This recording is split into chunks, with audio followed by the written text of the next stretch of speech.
फलटण तालुक्यामध्ये नीरा देवघरचं लाभक्षेत्र आहे आणि या लाभक्षेत्रामध्ये जे भिजणारं क्षेत्र आहे त्याचबरोबर खंडाळा तालुक्यातही आहे आणि माळशिरस तालुक्यातही आहे. त्याचा पाण्याचा प्रश्न हा ऐरणीवरती आलेला आहे आणि हा प्रश्न थोडा गंभीर होण्याची शक्यता त्या ठिकाणी नाकारता येत नाही. आजच्या घटकेला नीरा देवघर धरणाचं काम पूर्ण झालेलं आपल्याला माहितीच आहे आणि जे काही नीरा देवघर धरणात पाणी येतं ते वीर धरणाच्या माध्यमातून नीरा उजवा कालवा आणि नीरा डावा कालवा यांच्या माध्यमातून आत्ता वापरलं जात आहे.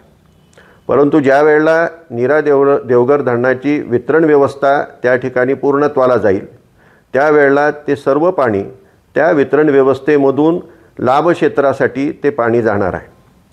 शासनाच्या नियमाप्रमाणे नवीन पाईपलाईनद्वाराच पाणी द्यावं अशा प्रकारचा जो ठराव झालेला आहे त्याप्रमाणे काही प्रमाणात पाण्याची बचत होते.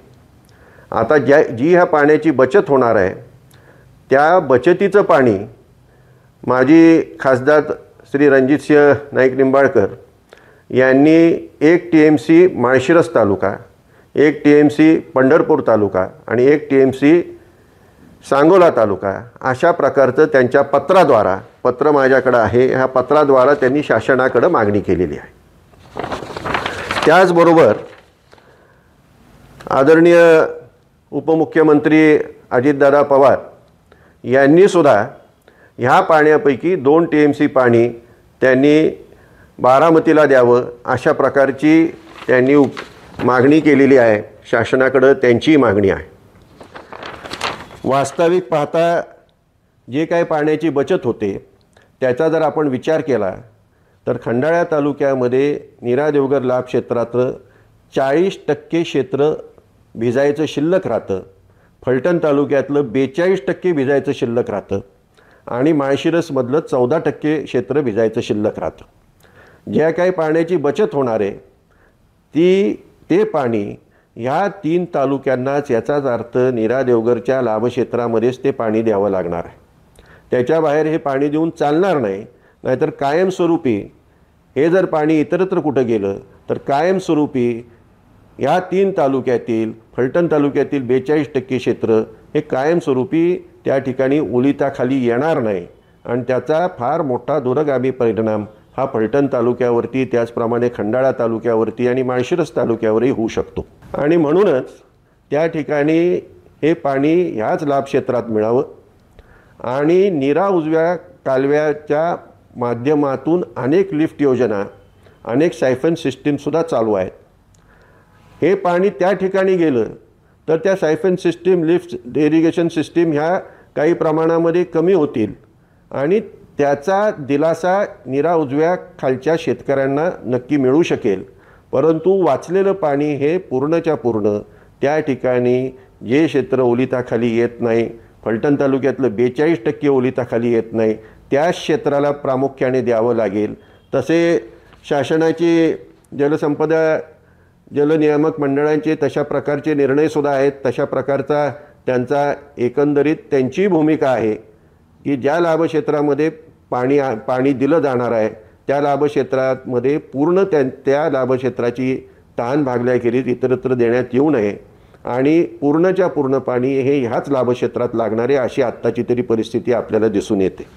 ह्या ठिकाणी माझ्याकडं कोष्टकसुद्धा आहे की कशा प्रकारे हेच पाणी ह्याच 3 लाभक्षेत्रात येणाऱ्या तालुक्यांना लागणार आहे ते आपण पाहू शकता. आणि म्हणूनच माझी त्या ठिकाणी अगदी आग्रहाची त्या ठिकाणी मागणी आहे आणि आग्रहाची भूमिका आहे की कुठल्याही परिस्थितीत हे पाणी आम्ही इतरत्र कुठेही जाऊन देणार नाही.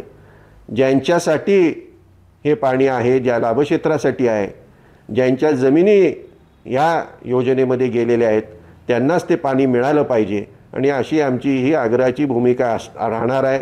आणि त्याकरता कुठल्याही प्रकारचा संघर्ष करावा लागला तरी आम्हाला त्या टोकापर्यंत जाण्याशिवाय दुसरा पर्याय नाही. कारण कायमस्वरूपी आमचा तालुका हा पाण्यापासून ह्या जर वंचित राहिला तर परत कधीही कुठल्याही प्रकारे त्याची भरून न काढता येणारं नुकसान या ठिकाणी आमच्या तालुक्याचं किंवा ह्या लाभक्षेत्रातील सर्वच तालुक्यांचं झालेलं असेल. ते हा प्रश्न खऱ्या अर्थाने अत्यंत गंभीर आहे आणि हा प्रश्न सोडवण्यासाठी आणि सर्वच शेतकऱ्यांचं त्या ठिकाणी समाधान करायचं जर असेल तर या प्रश्नाची अत्यंत चांगल्या प्रकारे जाण असणारी, यामध्ये तज्ज्ञ असणारे, रामराजांसारखे सुद्धा हा संपूर्ण कृष्णा खोऱ्याचा लवाद त्या ठिकाणी माहिती असणारे सुद्धा आपल्यामध्ये आहेत. यांच्या माध्यमातून खरा हा प्रश्न सोडवला पाहिजे.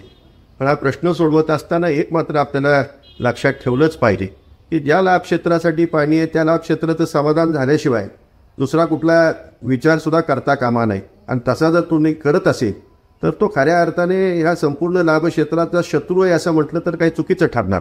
बारामतीचा जो प्रश्न आहे तो श्रीमंत रामराजे साहेब असतील, आदरणीय पवार साहेब असतील, यांनी सोडवण्याच्या दृष्टीने काही निर्णय केले असतील. त्याबाबत निवडणुकीनंतर त्याचा विचार होईल. परंतु आत्ताच्या घटकेला मात्र निश्चितपणे ज्या लाभक्षेत्रासाठी पाणी आहे ते लाभक्षेत्र सोडून ते इतरत्र कुठेही देऊ नये आणि ती आमची अत्यंत आग्रही भूमिका असणार आहे.